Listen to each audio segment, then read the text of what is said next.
Hey everybody, welcome back for another episode here at T-Roy Cooks. I appreciate you joining me once again. I've had quite a few people asking me how I do my pizza dough, homemade pizza dough. It's really simple. Once you've done it a few times, you'll have it mastered. It always turns out great, and it starts out with some very fresh ingredients. That's what you really need. That's the key to a good pizza dough, fresh ingredients. All right, folks, I'm gonna walk you step by step. This is my half cup measurement. You get you some water. And this water needs to be about as warm as baby's milk. You know, about 105 degrees or so Fahrenheit. So half cup of water going in spot in this bowl here.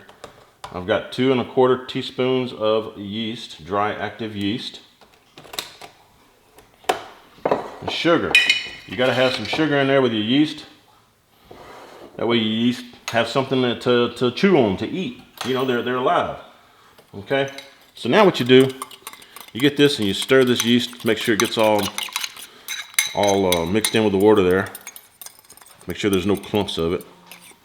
And what you're gonna do is let this sit and bloom for about 5 minutes. So we'll show you that here. After about 5 minutes, be right back. All right, folks, you get your 1 cup measurement right here. And now, while this yeast is blooming back here, I'm just letting her sit. We're gonna fix up some flour and just eyeball it. Doesn't have to be exact. I've got 4 cups of this bread flour going in. Now we're going to go in with a little bit of salt and probably about a teaspoon or so. You don't need a whole ton of salt. All right, and again on this one, I'm going to put in a little bit of garlic powder. You can omit this if you don't want garlic powder on your pizza, but hey, garlic's great on everything, right? Again, about a teaspoon or so. You don't need a whole lot. Garlic's pretty strong. Just kind of mix all these dry ingredients in together real quick. Okay, got that done now. We're just waiting for our yeast to bloom. We'll catch you right back. All right, everybody, I want you to check this out. You'll see how that's foamed up. Kind of hard to see with the shadow, but that's what you're looking for. And I forgot to mention, if you're in a hurry, since this is active dry yeast, you do not have to bloom it. You could put it dry directly into the flour along with the water, oil, let her rip. But this helps give it a good head start when you bloom it. Now, what I'm going to do is toss this in, just like so. We're going to go in with our 1/4 cup of olive oil. And again, get you some good olive oil. It really makes a difference. 1/4 cup going in. And then we've got 1 cup of warm water. And again, this is, you know, it's like baby milk warm, 105 or so. If you get over 110 degrees Fahrenheit with your water, you're going to probably kill your yeast. That's why it's important to make sure you've got warm water, not hot water. All right, so we've got everything mixed in here that we need. We're going to turn this mixture on low. We're going to let all of this kind of come together and mix together and form a ball. And then we're going to turn it up to the next level up, which is number 2. And we're going to let it go for about 5 minutes. All right, folks, it's been about 30 seconds, and I can already tell I need some more liquid in there, some more water. So I'm just going to put a little bit, not even 1/8 of a cup, just probably a couple of teaspoons. And that's what I was telling you. You need to have some flour on hand and have some water on hand when you're mixing this, because each time you make it, it's going to be slightly different. Sometimes most of the time, in fact, it'll come out perfect. But sometimes you need to add a little flour or a little liquid to get it to ball up. And you see now it's coming up to a ball. I'm going to speed it up to the next level up, number 2, and then we're going to go for about 5 minutes. All right, folks, it's been a couple of more minutes. Now, let me show you what we do. Take this off, and make sure your hands are clean, folks. But take that off. Put this over here. Move this out of the way so you can see. I'm gonna raise my camera up so you can see what I'm doing over here. All right. And I don't feel like dirtying any more bowls, so I'm just gonna keep this same bowl. Make sure your surface is clean. Just kind of wanna knead it just a couple more times. And all you're doing is you're folding it on itself and you're pushing with the palm of your hand. Fold it. And this is how you would do it by hand if you didn't have a mixer. That's all you do, folks, just like that. All right, now form a ball with it.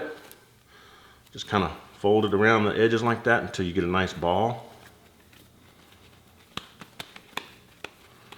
just like that, okay?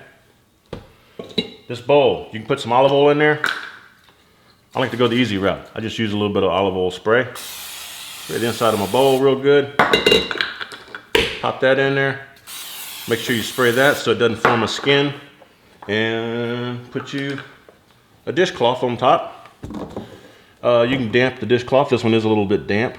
But just let this rest in a warm, dry environment for about an hour. Come and check it. If it's doubled in size, you're ready to go. The other route would be if you want to get even more flavor out of your dough. Once you have it at this stage, cover it with some kind of plastic wrap. Put it in your fridge overnight.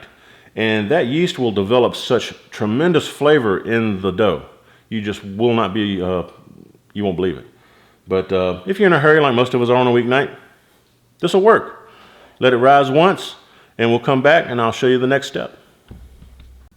All right, folks, it has been 1.5 hours. I checked it at 1 hour and it had only risen maybe, like 3/4 of the way. This is an 1.5 hours later. You can use it like this, but you need to punch it down. And what I usually like to do is just kind of form it into a ball again. You'll check out that elasticity. Check that out. So what I like to do is just put it back in here, cover it, and let it go for another 30 minutes, 45 minutes. It'll double again in size, and that way you get a lot more flavor out of it than just a single rising. But if you're in a hurry, you could use it just like it is right here. So we're gonna let it rise again. Be right back. Folks, it has been about another 45 minutes, and as you can see, this yeast has really risen this dough up nice.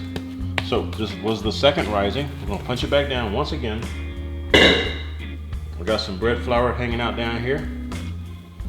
Well, I'll tell you what, this is really, really nice dough. And I just can't emphasize enough that new flour is always best when you're doing breads or pizza. So hope y'all take that advice. This is all you do, folks. You just keep working it till you get your nice pizza thickness that you like. Oh, one other point too. When you're doing pizza dough, if it starts to like shrink back on itself, just let it rest for about 5 minutes. Come back, it'll be more relaxed, and you can work it some more. So don't let that stop you. Just keep working until you get your nice pizza dough. I can tell this is it's really starting to relax now. So this is half of that dough that you saw, the original amount, half of it, and it made a 16-inch pizza pie, thin crust. And it's risen a little bit since I flattened it out, so it can probably go a little bit more, but it'll continue to shrink just a little bit. So you can get 2 16-inch pizza pies out of this. I know you can get 2 12-inch deep dish pizzas out of it if you want, because I personally like deep dish pizza myself. Anyway, again, very simple, y'all. Just give it a shot. After 2 or 3 times of working the dough, you'll get a feel for how it's supposed to feel, and you'll know when it comes out right, man. I'll tell you, you can tell that you're gonna have some great dough as you're making it into a ball to put it in there and let it rise. Again, been doing this about 5 years. Y'all check this recipe out. Y'all give me a thumbs up. Check out my pizza videos on my channel, and I'll have some more pizza coming up for you soon. Tell you what, hope y'all share this video. I'd appreciate it. And when you do, please tell all of your friends that T-Roy cooks responsibly, folks. See y'all next time.